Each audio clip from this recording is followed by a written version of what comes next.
আসসালামু আলাইকুম বন্ধুরা, সবাই কেমন আছেন? আজকে আমি বানালাম একটি এলইডি লাইট, যেটি আমি পুরাতন একটি নষ্ট বাল্ব থেকে আমি এলইডি রিচার্জেবল লাইটের মধ্যে কনভার্ট করে দিছি। সো কিভাবে করলাম এটা যদি জানতে চান তাহলে পুরো ভিডিওটি দেখতে থাকেন। আর আমার এই ভিডিওটা যদি আপনাদের পছন্দ হয়ে থাকে তাহলে একটি লাইক অবশ্যই দিয়ে যাবেন, আর চ্যানেলের মধ্যে নতুন হয়ে থাকলে একটি সাবস্ক্রাইব করে যাবেন। সো চলেন শুরু করা যাক।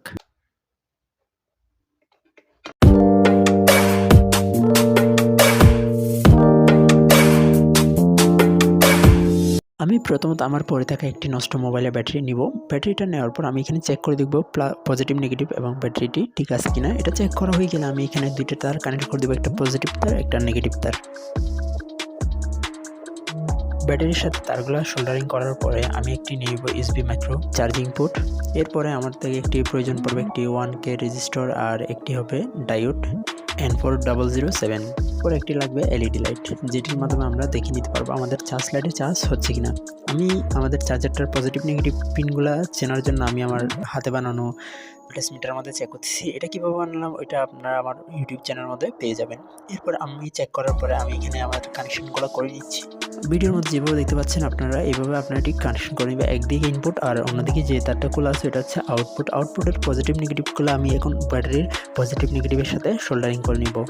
সো বন্ধুরা, আপনাদের যদি ভিডিওটা ভালো থাকে তাহলে একটি লাইক করে দেবেন আর ফ্রেন্ডদের সাথে শেয়ার করে দিবেন। পরে এখন আমি দেখবো আমাদের যে সার্কিট ডায়াগ্রাম আছে এটা ঠিকঠাক কাজ করতেছে কিনা। আপনারা দেখতে পাচ্ছেন এটি কিন্তু চার্জে লাগানোর পরে এটা ঠিকঠাকভাবে কাজ করছে। আর এটা হচ্ছে আমার এলইডি লাইটের এসএমডি, আর এটা হচ্ছে একটি পুরাতন বডি। এটার মধ্যে আমরা সুইচের পরিমাণ হোল করে নিব। হোল করে নেওয়ার পর এখানে সুইচটা বসিয়ে দিব। এরপর এদিকে একটা হোল করে নিব চার্জের পিন বসানোর জন্য। চার্জের পিনটা এদিক দিয়ে বসিয়ে আমি এখন গ্লু গানের সাহায্যে এটাকে এখানে আটকিয়ে দিব। তারপর একসাথে আমি আমাদের ব্যাটারির যে ব্যাটারিটা আছে ওইটা আমি এখানে বসিয়ে দিলাম। বসানোর পর এক পাশ থেকে আমি তার বের করে যে কোনো একটা তার আমি কেটে এখানের সাথে সুইচের সাথে কানেকশনটা করে নিব। যারা বেসিকভাবে ইলেকট্রিক নিয়ে কাজ করেন তারা বুঝতে পারবেন সুইচের কানেকশনটা কীভাবে করতে হয়। এরপরে এই উল্টা দিক থেকে আমি আবার তারগুলো ভিতর দিকে ঢুকিয়ে দিব এবং আমাদের যে সুইচটা আছে এটা বডির সাথে বসিয়ে দিব।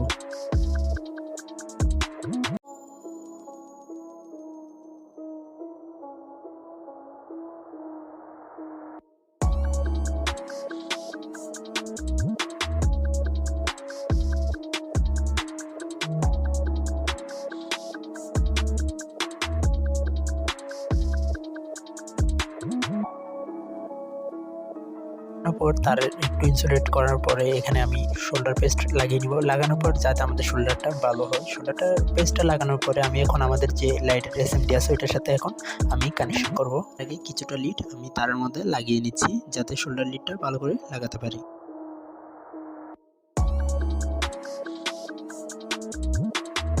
এখন আমি আমার এসএমডির সাথে আমাদের যে তারগুলো আছে পজিটিভের সাথে পজিটিভ, নেগেটিভের সাথে নেগেটিভটা কানেকশন করে নিব।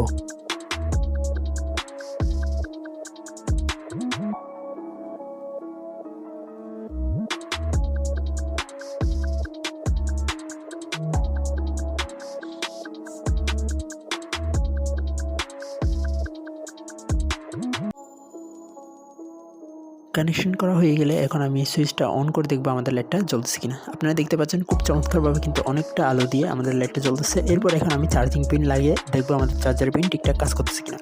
যখন চার্জার পিনটা আমি এখানে কানেকশন করলাম, তারপরে আমি যখন সুইচটা দিলাম আমাদের লাইটের পাওয়ারটা কিন্তু আরেকটু বেড়ে গেল। তবে বুঝে যায় আমাদের সার্কিট সম্পূর্ণ ঠিক আছে। এরপর আমি এখানে ডিফিউজারটা লাগিয়ে নিয়ে এখন আমরা চাইলে আমাদের ইচ্ছা মতো এটাকে ইচ্ছা মতো জায়গায় নিয়ে গিয়ে ব্যবহার করতে পারবো। তো বন্ধুরা, এই ভিডিওর মধ্যে যদি আপনারা কোনো কিছু না বুঝে থাকেন তাহলে আমাকে কমেন্ট বক্সের মধ্যে অবশ্যই জানিয়ে দিবেন। বন্ধুরা, আজকের ভিডিও অবধি, দেখাবো পরবর্তী কোনো নতুন ভিডিওর মধ্যে। তো ওই ভিডিওগুলো পাওয়ার জন্য আমার চ্যানেলটাকে অবশ্যই সাবস্ক্রাইব করে যাবেন। আর ভালো থাকবেন, সুস্থ থাকবেন। আল্লাহ হাফেজ।